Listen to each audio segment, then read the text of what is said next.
Bonnie and Clyde. Yeah. The names alone, they just conjure this potent mix of like rebellion and romance, right? Absolutely. This image of young lovers taking on the world. But, beneath that sort of glossy veneer lies a much darker reality. We're talking a brutal and deadly crime spree. Mm-hmm. So today, we're diving deep, Mm-hmm. trying to uncover who Bonnie and Clyde truly were, really stripping away the legend and getting to the heart of their story. And we're using historical accounts analysis, Yeah. trying to piece together the real picture. Exactly. We know you want to be well-informed, get the important stuff without getting bogged down, and, well, that's what we're aiming for here. And you really can't talk about them without talking about the Great Depression. That's the backdrop, isn't it? Oh, absolutely. A time of immense hardship that, it undeniably shaped their perspectives, and, crucially, how the public reacted to them. Right. So the big questions we're tackling, were they just, desperate criminals? Mm-hmm. Or did the public maybe initially see something else in them? What drove them? What were their motivations? Yeah. And why does their story still hold us captive, nearly a century later? It's that tension right from the start, like you said, this enduring romantic image versus the documented violence. It really makes you think about how we build these narratives, doesn't it? Mm-hmm. Especially around figures who operate outside the law. Mm-hmm. We cling to certain stories. Definitely. And understanding that contrast, it really starts with looking at their early lives, their formative years. Let's begin with Bonnie Parker. Okay. Born in Rowena, a small West Texas town, her life took a pretty big turn when she was just 4. Her father died. Right, and the family moved. Her mother took them to Cement City, West Dallas, looking for a fresh start, basically. And what's striking about young Bonnie, from the accounts, is this sense of a bright, vibrant young woman, loved literature, poetry. Yeah, she had this independent streak, apparently. Yeah. Makes you wonder, what her life might have been like otherwise. It does. Then she gets married really young, 16, to Roy Thornton. Yes. And he wasn't exactly stable, was he? Had a criminal history, ended up in prison. But they never actually divorced. And she wore his ring right up until her death. That's quite a detail, isn't it? It hints at something lingering there, amidst all the chaos that followed. So after Thornton's locked up, Bonnie's working as a waitress. But then the depression hits hard, the cafe closes, she's unemployed. It's this stark contrast, isn't it? From this promising young girl to someone really constrained by circumstances. It's a sharp descent. And it really hammers home the impact of those wider economic forces. How much did that widespread hardship, the lack of opportunity, push people towards certain choices? It's the unavoidable context, isn't it? You can't ignore the era. Exactly. Okay, so now let's turn to Clyde. Clyde Barrow, born near Tellico, Texas, into, deep poverty. Yeah, and like Bonnie's family, they also migrated, their farm failed, and they ended up in West Dallas. In really squalid conditions. I mean, living under a wagon on the Trinity River floodplain, they called it the Devil's Back Porch. Grim, just incredibly grim. And it's a real contrast with Bonnie's early life, even with her family struggles. Clyde seems just defined by that grinding poverty from the start. Yet he had aspirations too, didn't he? Wanted to be a musician. Yeah, played guitar and saxophone, apparently. It's that reminder, isn't it? Even in the toughest spots, people still have dreams. It sort of challenges the later image, the hardened criminal. But he also had influences pushing him the other way, his older brother, Buck. Right, Buck got him into petty crime early on. Stealing turkeys, then cars. His first arrests were for exactly that. Stolen turkeys, auto theft. He apparently held some legitimate jobs here and there, but It seems like they were mostly cover for escalating criminal stuff. Safecracking, store robberies, more car thefts. he even got arrested down in Waco just for being with some other wanted guys. So when you put their early lives side by side, that shared background, poor Texas Great Depression, it looms really large, doesn't it? Definitely. Both of them were looking for an escape in their own way. Bonnie from, a failed marriage, being jobless. Clyde from poverty, this dead-end cycle of petty crime. And those desires, those parallel paths, eventually converged. January 1930, West Dallas. That's the moment they meet. Yeah, the story usually goes it was at a friend's house, Clarence Clay's place, maybe a sister's house. And the popular image is Bonnie making hot chocolate when Clyde walks in. Right. And accounts say there was this immediate spark, a really powerful attraction, especially from Bonnie's side. Well, think about her situation then. Still married, but separated. No job. Probably feeling pretty hopeless. And Clyde walks in, offers maybe excitement, rebellion, something completely different from our current life. A different path, yeah. even if it was a dangerous one. But that initial spark, it got interrupted pretty quickly. Right. Clyde gets arrested not long after they meet.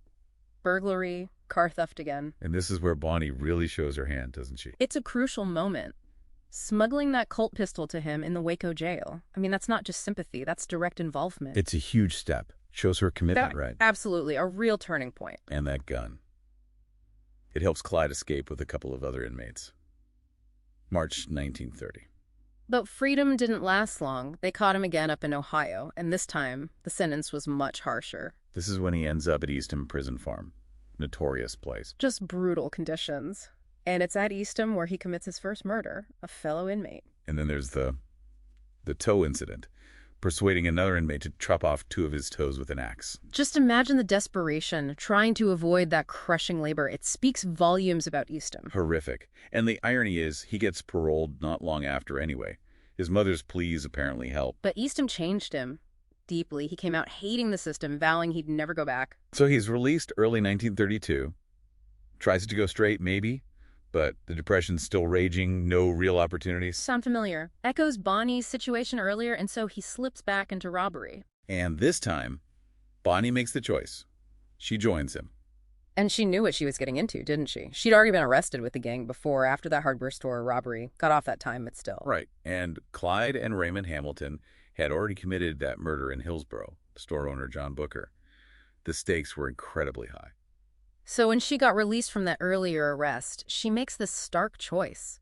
She commits fully to Clyde, knowing the potential consequences. It really underscores that powerful connection between them. And again, the sheer desperation of the times. Maybe that dangerous path felt like the only path open to them. It's hard to separate their choices from the economic reality they were facing. And so begins the infamous crime spree, the Barrow gang. Their methods, though, they weren't exactly master criminals, were they? No, not really. They mostly hit small, vulnerable places, little stores, gas stations, maybe some rural banks. And the money they got, usually pretty small amounts. The biggest haul known was less than, what, $1,500? Yeah, it speaks more to desperation, maybe keeping fueled up and moving rather than some grand criminal plan. But, and this is crucial, Clyde loved that M1918 Brownie automatic rifle, the BAR. Right, that gave them serious firepower. A huge advantage in shootouts with local police who were often outgunned. So that's a key part of their strategy. Overwhelming force if confronted. Definitely. Avoid capture at all costs. And they were constantly moving. Clyde was apparently an amazing driver, knew the back roads inside out, loved those fast Ford V8s. Stealing cars constantly, changing license plates, that was standard procedure. And they were clever about crossing state lines, weren't they? Exploiting those jurisdictional limits. Operating all over Texas, Oklahoma, Missouri, Louisiana. Yeah, New Mexico, Arkansas, even further north sometimes, made it really hard for law enforcement back then to coordinate a pursuit. But they still took huge risks, didn't they? Sneaking back to Dallas to see family. Those visits were dangerous, but clearly important to them. And then there's that weird pattern of kidnapping lawmen or robbery victims. And then letting them go, sometimes miles away, often unharmed, even giving them money sometimes. That's so contradictory. Adds another layer of complexity or maybe confusion about who they were. That inconsistency probably fed into that muddled public image, especially early on. But, those occasional acts of, let's say, relative leniency, they don't cancel out the violence. No, absolutely not. That's a vital point. Now, the gang itself, it wasn't static, was it? No, very fluid. Bonnie and Clyde were the core, obviously. But others came and went. We had Clyde's brother Buck and his wife Blanche. Right. W.G. Jones was a key figure for a while. Raymond Hamilton, Ralph Fultz, later Henry Methvin. Lots of internal tension, too, apparently. People leaving, disagreements. It wasn't a stable crew. More like individuals drawn into their orbit for different reasons, different lengths of time, often ending badly. And the injuries definitely played a part in ratcheting up the desperation, right? Bonnie's leg being badly burned in that car crash. Yeah, that incapacitated her for a while. And then Buck's head wound, which was ultimately fatal, that must have increased the sense of being cornered, the recklessness. And all this activity, it left this trail of escalating violence, especially against law enforcement. You see that progression clearly. After the Hillsborough store owner murder, there's the shootout in Stringtown, Oklahoma. First officer killed. Then Joplin, Missouri. Another shootout. 2 more officers dead. Yeah. And that's where the police found that undeveloped film. Ah, yes, the photos and Bonnie's poems. That discovery was huge for their public image, wasn't it? Massively. We'll come back to that. But the violence continues. Bonnie's accident, Buck's death after shootouts in Platte City and Dexfield Park. The Eastham prison break in '34. Bonnie and Clyde weren't the triggermen there, but an escapee they helped freed killed Major Krausen. That really intensified the manhunt. And then those really notorious killings in the spring of '34. The highway patrolmen Wheeler and Murphy near Grapevine, Texas. Yeah, Easter Sunday. That one caused a massive public backlash. Followed not long after by Constable Calvin Campbell in Commerce, Oklahoma. That list of victims, it just grows and grows. It shows a clear escalation from robbery to deadly force, particularly against anyone trying to stop them. Exactly. Because while parts of the media were maybe starting to build this romantic story, Fueled by those Joplin photos, right? Bonnie with the cigar, them posing with guns. And her poetry. yeah, it all fed into this gun mall image, even a sort of twisted Robin Hood vibe sometimes, this dangerous, alluring outlaw couple. Why do you think that resonated so much back then? Well, think about the Depression again. Widespread resentment towards banks, towards the government. The system felt broken to a lot of people. So maybe seeing anyone defy that system felt satisfying. Vicariously, at least. Possibly, for some. And the media loves a good story, right? They jumped on the sensational aspects, the youth, the romance, often glossing over the brutality. But the stark reality, we have to keep coming back to it. 13 documented murders, mostly law enforcement. These weren't Robin Hoods stealing from the rich to give to the poor. They were, frankly, mass murderers by the end. They terrified communities. And that Robin Hood idea, it just doesn't hold up. They hit small stores, gas stations. The halls were tiny, like we said. Yeah. So the question is, how much actual support did they have during their run versus how much they were romanticized later? It's probably less than the legend suggests. It feels crucial to challenge that romantic view. Their victims were ordinary people, officers doing their jobs. Right. And while the Depression definitely created disillusionment, maybe even a bit of tolerance for outlaws in some quarters. But that shouldn't be confused with endorsing murder. Exactly. The economic desperation is key context. It explains the environment, but not necessarily the public approval of their specific actions. Yeah, whatever sliver of, misplaced sympathy might have existed, it vanished pretty quickly as the violence got worse and more publicized. Those Grapevine murders, the highway patrolman, April '34, that seems like a real turning point. Yeah, the reports were graphic. Eyewitness accounts, maybe embellished, painted Bonnie as particularly vicious, firing into a wounded officer. It shifted her image dramatically in the press, from maybe a reluctant accomplice or romantic partner to a cold-blooded killer. And then killing Constable Campbell soon after just sealed it. The public outcry was huge. Calls to bring them down dead or alive. The media narrative flipped completely. Now they were just vicious public enemies. Any romance was drowned out by the sheer brutality.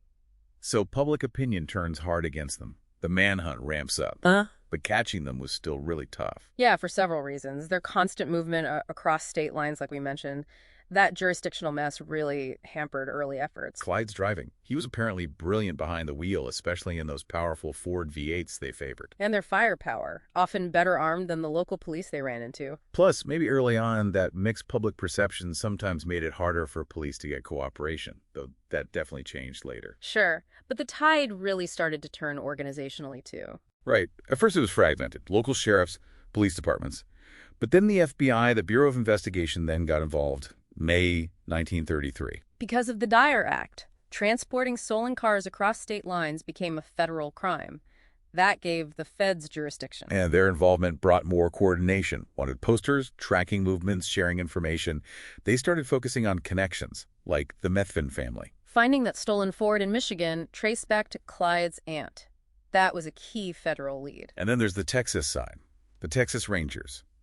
Unofficially at first, but then very officially. Through Frank Hamer, legendary ranger, the Texas prison system, specifically Lee Simmons, brought him in. After that Eastham breakout and Major Krausen's murder in January '34, that really lit a fire under the authorities. Simmons persuades Hamer to lead the hunt, February '34, and Hamer was relentless. He had a reputation, broad authority, and a different approach, right? More about intelligence, predicting their moves. Exactly. He studied Clyde's patterns. Those circular routes, always circling back towards family in Dallas. He understood how Barrow thought.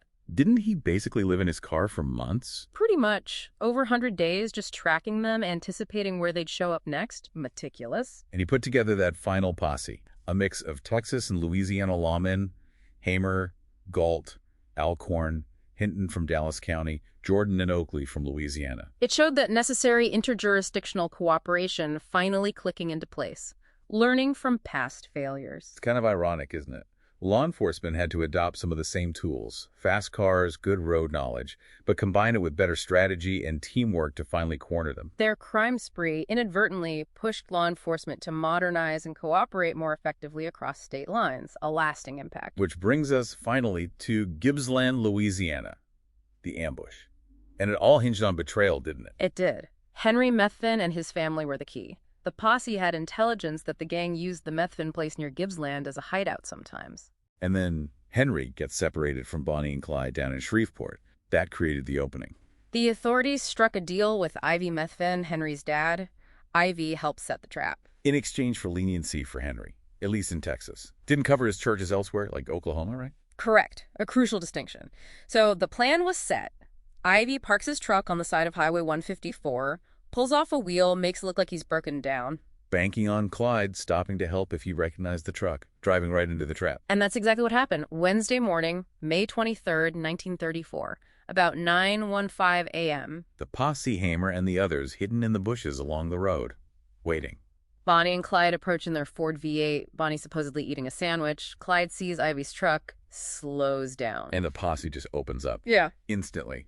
Accounts differ on whether any warning was given, but the firing was immediate and intense. Deputy Prentice Oakley is often credited with the first shots. Killed Clyde instantly, most likely. Then just a hail of bullets. Something like 130, maybe up to 167 rounds fired into that car in seconds. Utterly overwhelming firepower, reflecting the determination to stop them right there. No chance of escape. No more shootouts. They died almost instantly.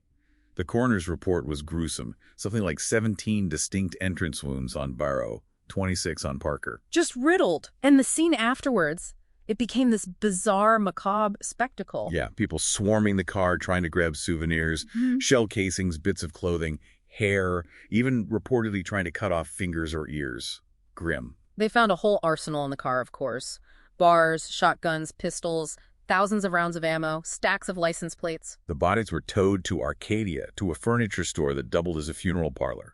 The town was completely overwhelmed with onlookers. That intense public fascination, even in death, just wanting to see them. And they weren't buried together, despite Bonnie apparently wanting that. Separate funerals in Dallas. But huge crowds turned out for both. Over 20,000 estimated for Bonnie's funeral. A final, strange testament to their legend. It really is. And that notoriety, it just continued to grow, morphing into this enduring legend, despite all the brutality. Yeah, the Depression context, their youth, that narrative of unwavering devotion, the media hype. It all fed into it. And Bonnie's poetry, found after Joplin, The Story of Suicide Cell, The Trail's End, it gave this voice from inside the story this sense of doom, didn't it? It did. It humanized them in a way, ironically. Added to the romantic tragedy angle, and those photos, too. Candid shots, posing, they added to the mystique. They made them seem relatable, almost, in a weird way, which is dangerous, considering the reality. And that transformation from notorious criminals to cultural icons, it's fascinating. The 1967 movie, the Warren Beatty Faye Dunaway film. Oh, yeah, that was huge. It cemented their image for a whole new generation, didn't it? Absolutely. It really tapped into the 1960s counterculture vibe, rebels against the establishment, beautiful, doomed youth. It often overshadows the history now. And it kicked off this whole wave of interest. Countless books since then, history, memoirs from family or gang members, even fiction. Music, too. So many songs across different genres. Merle Haggard, Serge Gainsbourg, Georgie Fame back then. And even now, you hear references in hip-hop, pop music, Jay-Z and Beyonce, Taylor Swift. Bonnie and Clyde is like shorthand for that ride-or-die couple. Right. TV shows, documentaries, stage musicals. They just keep reappearing in popular culture. They've become this archetype, haven't they? The outlaw couple. Exactly. Young, attractive, on the run, fiercely loyal, defying the rules, heading for that tragic end. It's a powerful template. It taps into something about rebellion, maybe, freedom, fatal love. I think so. And Bonnie and Clyde is just part of the language now. Even that pop psychology term, Bonnie and Clyde syndrome, Right. for hybristophilia attraction to criminals. So they symbolize rebellion, maybe a desire for fame, freedom, but also the deadly cost of that path. It hits on universal themes. And even in Dallas today, you see that complex relationship with their memory, preserving sites like the Barrow gas station, but acknowledging the pain they caused. This constant negotiation, isn't it, between the myth, the media portrayal, and the historical facts. A negotiation that continues in academia, in art, and just in general public fascination. Their story is definitely more than just a crime tale. Yeah, it really reflects a specific time, its anxieties, its desperation. And as we said, ironically led to changes, advancements in law enforcement.